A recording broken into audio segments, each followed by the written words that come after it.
आदाब, नमस्कार, सत श्री अकाल। मैं उस्मान सैफी। आज की जो सच्ची घटना मैं आपको सुनाने जा रहा हूँ, इस सच्ची घटना है उत्तर प्रदेश के जिला कासगंज का एक थाना लगता है ढोलना, और ढोलना थाना क्षेत्र का एक गांव लगता है मारूफपुर।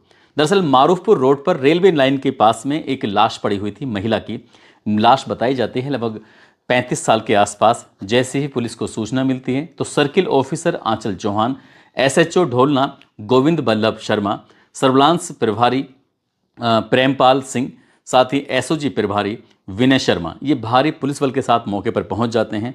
अब महिला की लाश को लेकर कब्जे में। उसके बाद फिर आसपास के लोगों से पूछा जाता है। ये जो फोटो था महिला का आसपास के जगहों पर सर्कुलेट किया जाता है, ये पता चल सके कि आखिरकार ये लाश किसकी है।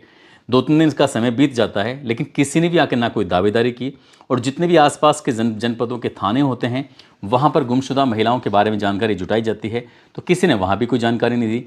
अब जैसे जैसे वक्त आगे बढ़ रहा था, वैसे वैसे पुलिस का सर्किल भी बढ़ने शुरू हो जाता है। अब ना केवल ज़िला बल्कि मंडल के जो आसपास के जोन था उसके एरिया, अब आसपास के जितने भी प्रदेश लगते हैं उन प्रदेशों में भी पुलिस ये पता करने की कोशिश कर रही थी कि ऐसा तो नहीं है कहीं महिला की हत्या की गई हो और हत्या करने के बाद इस तरह से शव लाकर यहाँ पर फेंक दिया हो। जब पुलिस तमाम कोशिश करती है सोशल मीडिया के माध्यम से, अखबारों के माध्यम से, जो भी लोकल टेलीविज़न होते हैं या स्थानीय जो भी साधन हो सकते थे, वहाँ पुलिस संपर्क साधती है और ये मैसेज भिजवाती है कि एक महिला है जिसकी उम्र लगभग 30 साल के आसपास है, शादीशुदा वो महिला है जिसके शरीर पर, जिनके चेहरे पर कई तरह के वार किए गए हैं, चाहे वो चाकू हो या पत्थर जैसे वार किए हैं, फिर उसकी हत्या की जाती है। लेकिन पुलिस को कोई भी सफलता नहीं मिलती।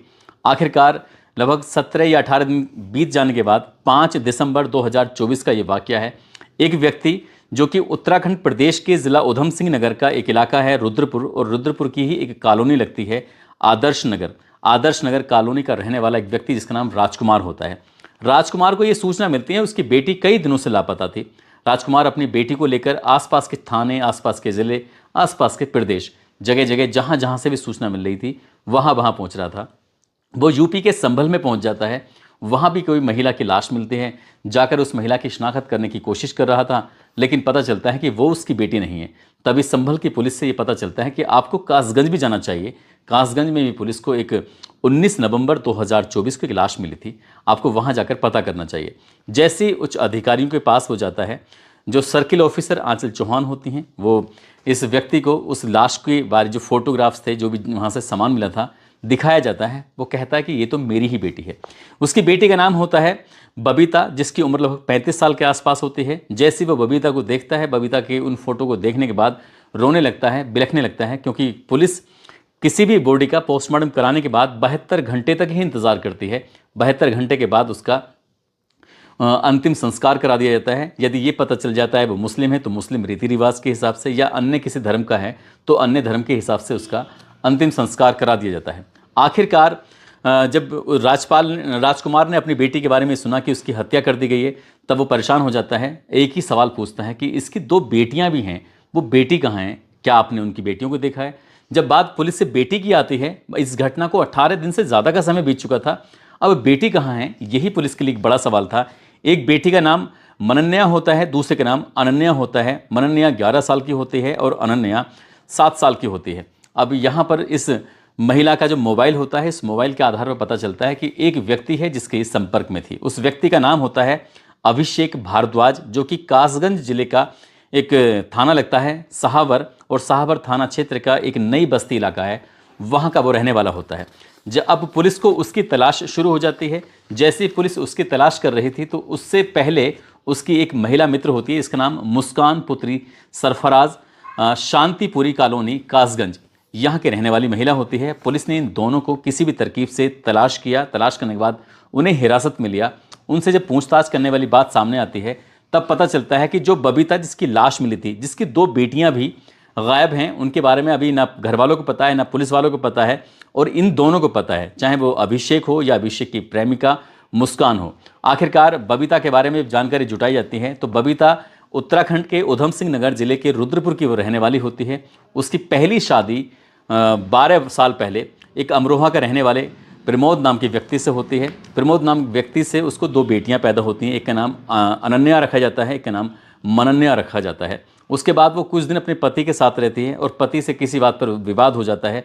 हालांकि ये पहली शादी उसकी प्रेम विवाह के द्वारा हुई थी, लेकिन प्रेम विवाह वो ज़्यादा दिन चल नहीं पाता, इसलिए वो अपने पति से अलग हो जाती है।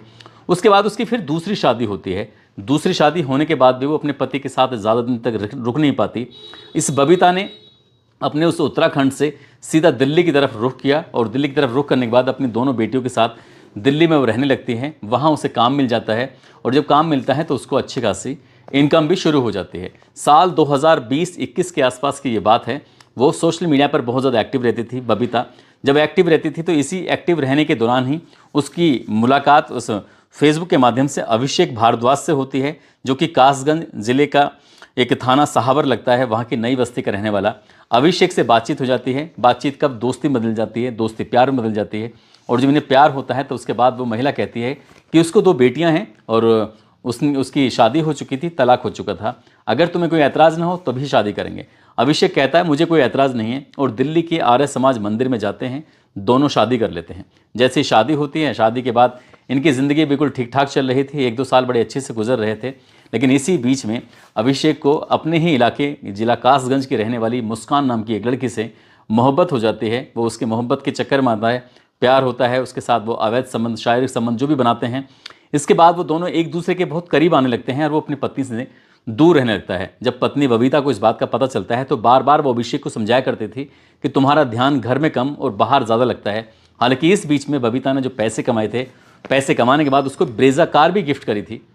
लेकिन कार गिफ्ट करने के बाद भी उसको बहुत सारी उसकी सुविधाएं का ध्यान रखने के बावजूद भी अभिषेक अपनी आदतों से मजबूर हो रहा था और वो लगातार मुस्कान की तरफ आकर्षित हो रहा था। इसी बात को देखते हुए एक दिन इन पति पत्नी में ज़्यादा विवाद हो जाता है। तब वो कहती है कि या तो तुम मुझसे बिल्कुल पूरी तरह से अलग हो जाओ या फिर उससे पूरी तरह से अलग हो जाओ।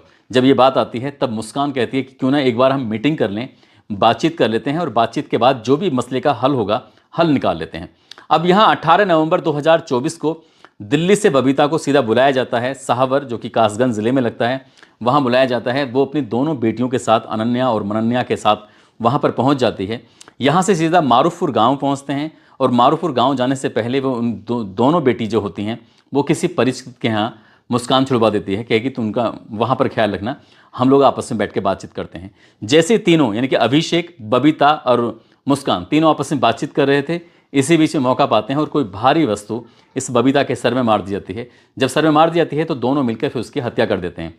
जब वो पूरी तरह से मर जाती है तो उसकी लाश को उठाकर यहाँ से मारूफपुर गांव के पास में ही एक सर्विस रोड होता है, वहीं पर एक रेलवे स्टेशन या रेलवे की लाइन होती है, उसके बराबर में डाल देते हैं। अगले ही दिन 19 नवंबर को ये लाश मिल जाती है और उसके बाद पुलिस तलाश करना शुरू कर देती है।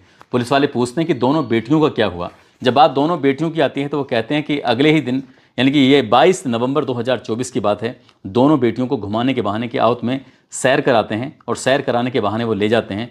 उसके बाद बारी बारी से दोनों का गला घोंटते हैं, गला घोंटकर दोनों की हत्या कर देते हैं। लड़कियों की हत्या करने के बाद एक बेटी को सहावर थाना क्षेत्र में फेंक देते हैं और दूसरी बेटी को सिकंदरपुर थाना क्षेत्र में फेंक देते हैं। पुलिस वालों ने इन दोनों, मुस्कान और अभिषेक की इस जो बताए गए रास्ते के आधार पर जब पुलिस पहुंचती है तो दोनों लड़कियों के कंकाल मिल जाते हैं। किसी का सर का हिस्सा मिलता है तो किसी के हाथ का हिस्सा मिलता है। दोनों ही अलग अलग जगहों से लड़कियों की जो कंकाल थे वो मिल जाते हैं। जब इस बात का लड़की के नाना को पता चलता है तो उनका रो रो कर बुरा हाल हो जाता है। आखिरकार प्रेमी और प्रेमिका ने अपने दोनों एक दूसरे को चाहने के लिए 1-2 नहीं 3 कत्ल कर देते हैं और उन्हें लग रहा था कि शायद कभी पकड़े नहीं जाएंगे। लेकिन कत्ल करने वाला कोई ना कोई या अपराध करने वाला कोई ना कोई गलती ज़रूर करता है और यहाँ भी वो गलती कर रहे थे, उन्होंने किसी की जान ली थी। और वैसे भी कभी कोई कातिल बचता नहीं है, कहते हैं कि कातिल की मौत भी कातिल होती है। आखिरकार वो पकड़े जाते हैं। पकड़ जाने के बाद पुलिस इन्हें गिरफ्तार करती है और गिरफ्तार करने के बाद इनको जो मेडिकल वगैरह होता है कोर्ट में पेश करने के बाद इनको जेल भेज देती है। पुलिस की कोशिश है कि इनको कम से कम समय में इनके खिलाफ जो चार्जशीट वो लगाई जाए, उसके बाद वो कोर्ट पहुंचाई जाए और कोर्ट से ये अपील की जाए कि इन्हें कम से कम समय में अधिक से अधिक सज़ा मिल सके, ताकि समाज को ये मैसेज जा सके कि बुरे काम करने वालों का बुरा नतीजा होता है। जैसे ही वो मुस्कान के चक्कर में आता है उसके बाद वो अपनी पत्नी की, ना केवल पत्नी की बल्कि अपनी सौतेली बेटियों की हत्या करके उनकी मौत के घाट उतार देता है। दोस्तों, इस पूरे घटनाक्रम को सुनाने का उद्देश्य किसी को परेशान करना नहीं है, किसी का दिल दुखाना नहीं है, बल्कि आपको जागरूक करना है, आपको सचेत करना है। जिस तरह से कासगंज की इस पुलिस ने पूरी शिद्दत, पूरी ईमानदारी से काम किया, भले ही वक्त लगा 18-19 दिन का, लेकिन कातिलों को गिरफ्तार करके उनको जेल भेज दिया, वैसे ही पुलिस को पूरी शिद्दत, पूरी ईमानदारी से काम करना चाहिए। इसी ऐसे काम करने से लोगों का पुलिस के प्रति विश्वास भी बढ़ेगा, साथ ही अपराधियों के मन में भी खौफ पैदा होगा।